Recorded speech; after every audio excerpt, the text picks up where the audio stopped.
বলি ও নবাবজাদি, রান্না বান্না হলো কিছু?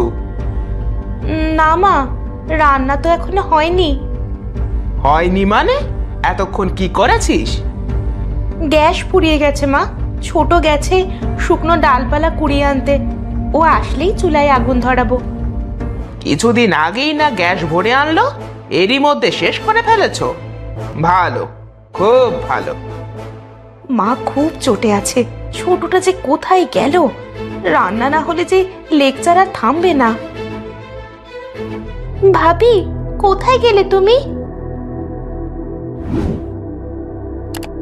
এই তো ছোট, তুই চলে এসেছিস।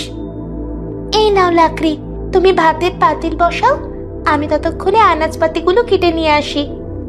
তাড়াতাড়ি করিস, মায়ের মেজাজ খুব বিগড়ে আছে। হ্যাঁ, আমার মেজাজ তো সবসময় বিগড়ে থাকে, তাই না? না মা, আমি সেটা বলিনি। হয়েছে হয়েছে, তোমরা যে আমায় কতটা সম্মান করো আমার সেটা জানা হয়ে গেছে।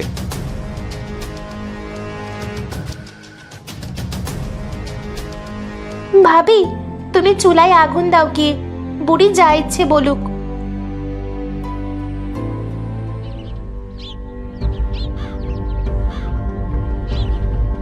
কি নবাব নন্দিনীরা, যেই দেখলে শাশুড়ি একটু ঘুমিয়েছে অমনি দিঘির পানিতে পা ডুবিয়ে গল্প করতে চলে এসেছিস, তাই না?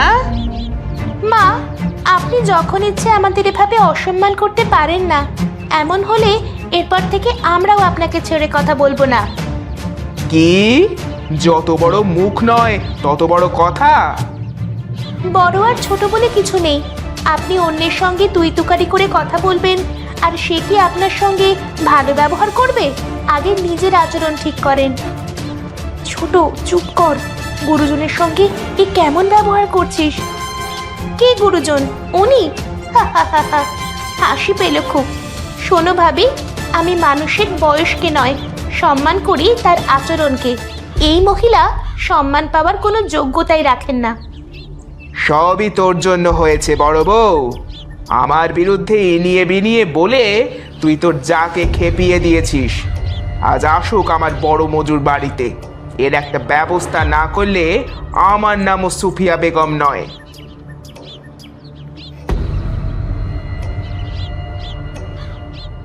দেখলে ভাবি, কিছু না করেও কেমন অপরাধী হলে। যাই বলিস ছোট, তোর ওনার সঙ্গে এরকম করা ঠিক হয়নি। উনি আমাদের শাশুড়ি, আর বিয়ের পরে মেয়েদের শাশুড়ি তাদের মা হয়। মানে তুমি তারপরেও শাশুড়ির দোষ দিবে না? হায় রে, তোমার সঙ্গে আমার বনবে না, আমি গেলাম।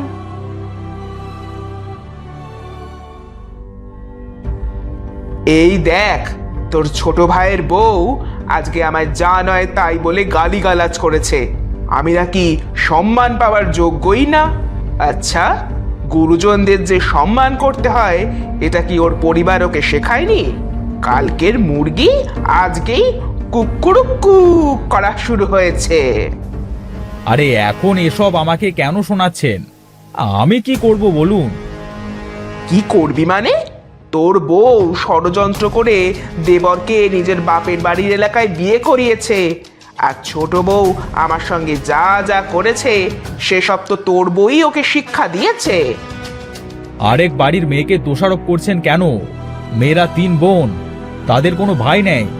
এ কথা শোনবার পর আপনি তো আর মাটিতে পাই ফেলেননি। আপনার কারণেই তো বিয়েটা হয়েছে, নয়তো বড় কাকা তো বেঁকে বসেছিল। ও, তুইও বউয়ের সুরে গান গাওয়া শুরু করেছিস? ঠিক আছে ঠিক আছে, করতে থাক তোরা, আমিও চুপ করে হজম করে যাই। না, আপনাকে তো চুপ করে সয়ে যেতে কেউ বলেনি।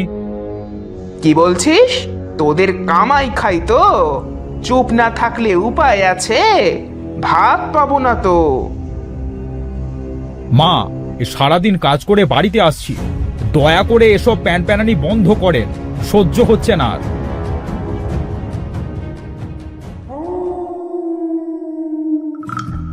শুয়ে পড়লেন যে, খাবেন না? না, খিদে নেই, তুমি খেয়ে নাও। আপনাকে ছাড়া খেয়েছি কখনো? মা বয়স্ক মানুষ, কেন যে তোমরা ওনার সঙ্গে লাগতে যাও? বড় ভাই না খেয়েই ঘুমিয়ে পড়েছে। এত পরিশ্রম করে এসে এইগুলো নেওয়া যায়? কেন যে এসব করো তোমরা? আমরা করি মানে আপনার মা যখন যা ইচ্ছে মুখে আসবে বলে দিবে আর আমরা সেটা সহ্য করব বলছেন? আমরা অবসর সময় বসে গল্প করি একটু, এটাও ওনার সহ্য হয় না। উনি জাত তুলে গালিগালাজ করতে শুরু করেন। আর কত! তোমরা আসলে ওনাকে শাশুড়ি হিসেবেই দেখছো সব সময়। মা ভাবতে পারোনি? যদি পারতে তাহলে এত অশান্তি হতো না। হ্যাঁ, আপনার মা খুব ভালো মানুষ, আর এজন্যই পান থেকে চুন খসলেই কথার পাউডার দিয়ে উনি আমাদের ধুয়ে দেন। ওঠো, খাবো, চলো। না, খাবো না আমি। কণা, গোঁড়ামি করো না। পেটে একজন আছে, তুমি না খেলে সেও অনাহারে থাকবে। খাবো না এখন। আরে ওঠো ওঠো, খিদে পেয়েছে খুব।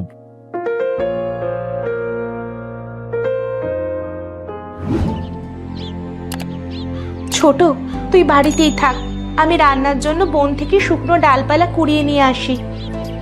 আমিও যাব ভাবি। পেট শুধু তোমার একার নয়, আমাদেরও আছে। ঠিক আছে, চল।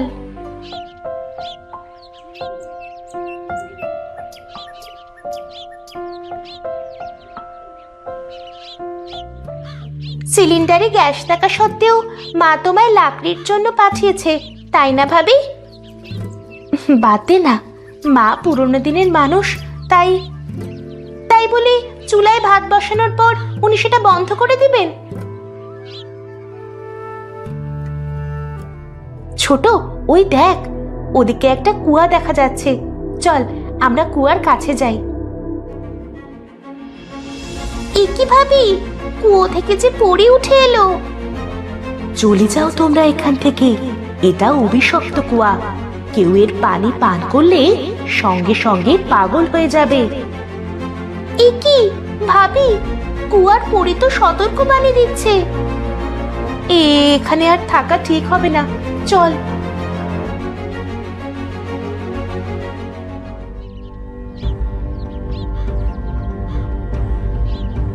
এগুলো নাকি কাপড় ধোয়ার নমুনা। ময়লা তো সব কাপড়েই লেগে আছে। বলি, শুধু কাপড় পরিষ্কার করলেই হয় না, সঙ্গে মনও পরিষ্কার থাকতে হয়।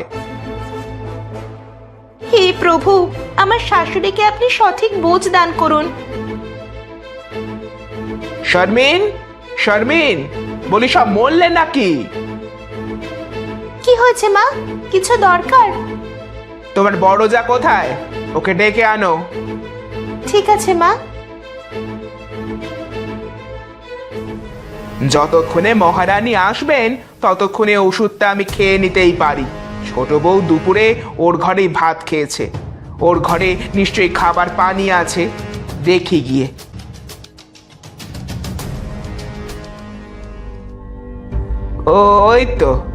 ওই তো বোতল ভর্তি পানি। যাই, ওষুধটা খেয়ে নি।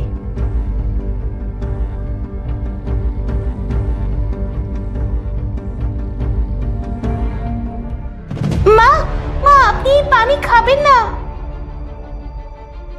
কি হয়েছে ছোট, এই পানিতে সমস্যা কি? ভাবি, এটা সেই অভিশপ্ত কুয়ার পানি। তুমি যখন বাড়ি চলে আসলে তখন আমি একলা গিয়ে সামান্য পানি নিয়ে আসছিলাম পরীক্ষা করার জন্য। মা সেই পানিটা খেয়ে নিয়েছে। হায় আল্লাহ! মা, মা, আপনি ঠিক আছেন তো মা?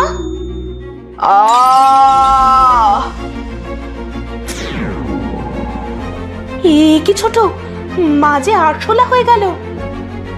মা, মা, কেন করলেন এমনটা?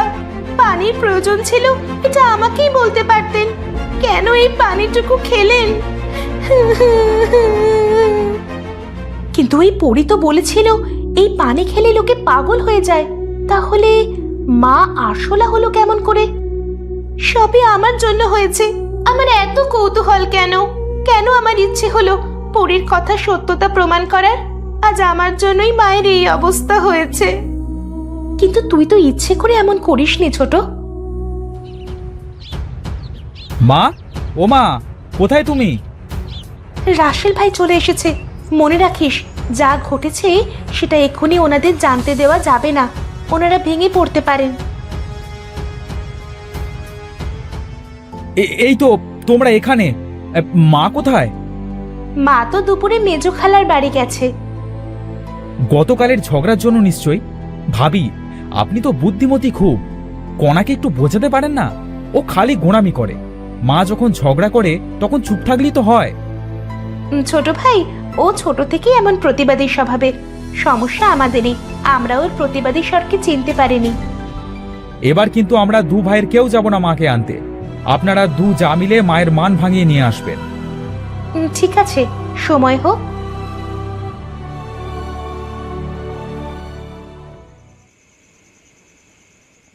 মা, ও মা, কথা বলো না। ছোট, এত রাত হয়েছে, এখনো তুই বসে আছিস? ভাবি, মাকে বলো না কথা বলতে। মায়ের কথা না শুনলে যে আমার ভালো লাগে না। মা কথা বলতে পারলে নিশ্চয়ই চুপ করে থাকতো না। আর তুই গর্ভবতী, এই অবস্থায় রাত জাগা ঠিক না। আমি এখন কি করব ভাবি? ভেতরটা যে জ্বলে পুড়ে খাক হয়ে যাচ্ছে। তুই তো আর মাকে খাওয়াবি বলে আনিসনি, এনেছিলিস ইঁদুরের ওপর প্রয়োগ করবি বলে। একটা অপরাধবোধ আমায় কুঁড়ে কুঁড়ে খাচ্ছে ভাবি। এমন চলতে থাকলে মৃত্যুর আগেই আমি বারবার মরব। মাকে কোথায় রাখি বলতো? বাইরে রাখলে তো তোর পালিত বিড়াল পুচি মাকে খেয়ে ফেলবে। ওই তো বয়াম দেখা যাচ্ছে, চলো মাকে বয়ামে রেখে বয়ামের গায়ে ছোট ছোট ছিদ্র করে দিই, এতে মা ভালোভাবে নিঃশ্বাস নিতে পারবে। বয়ামে কিছু খাবারও দিতে হবে ছোট, এতক্ষণে মায়ের নিশ্চয়ই খিদে পেয়েছে। হে প্রভু, যে বড় বউকে একদিন খাবারের কষ্ট দিতাম, আজ সেই বউ আমার খাবারের কথা ভাবছে।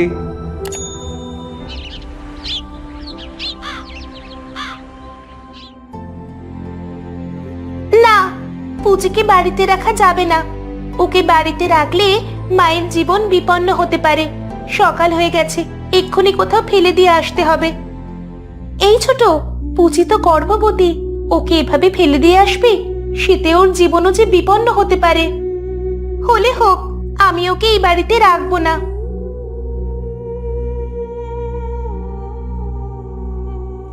মুখ পুরি ঝগড়ুটে বলে যে বউকে একদিন বাবা মা তুলেও গালি দিতে ছাড়িনি, আজ সেই ছোট বউ আমার জন্য নিজের সন্তান তুল্য বিড়ালকে ফেলে দিয়ে আসতে যাচ্ছে। হে প্রভু, একটাবার আমায় শুধু একটাবার মানব জীবন দাও, ওদের পা ছুঁয়ে ক্ষমা চেয়ে নেব।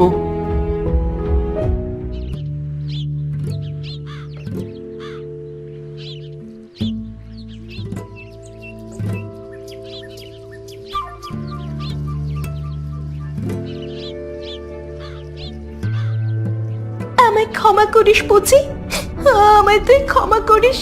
নিজে গর্ভবতী হয়েও আরেক গর্ভবতী অবলা প্রাণীকে আমি বনে রেখে যাচ্ছি। এজন্য হে প্রভু, তুমিও আমায় ক্ষমা করো।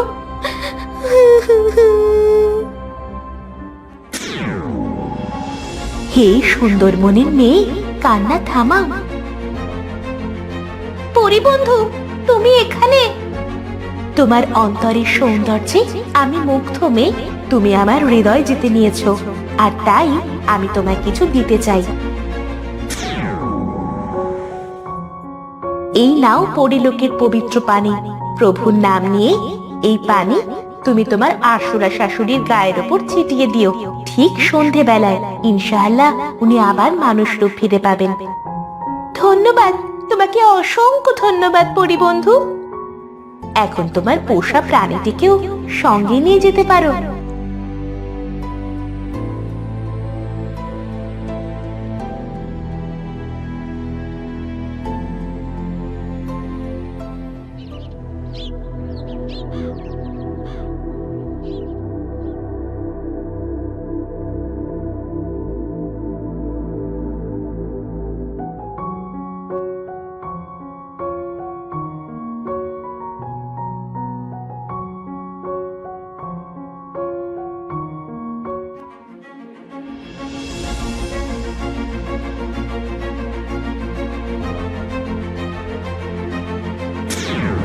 ছোট, পরীর পানি তো সত্যিই কার্যকরী ছিল।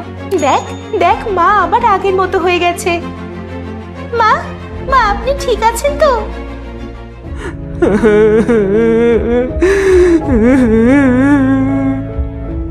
মা, মা আপনি কাঁদছেন কেন? মা, আপনার কোথাও কষ্ট হচ্ছে? কষ্ট হচ্ছে ছোট বউ, খুব কষ্ট হচ্ছে। শারমিন, কনা, মারে, তোরা দূরে কেন এখনো? বুকে আয় আমার, আমার বুকে আয়।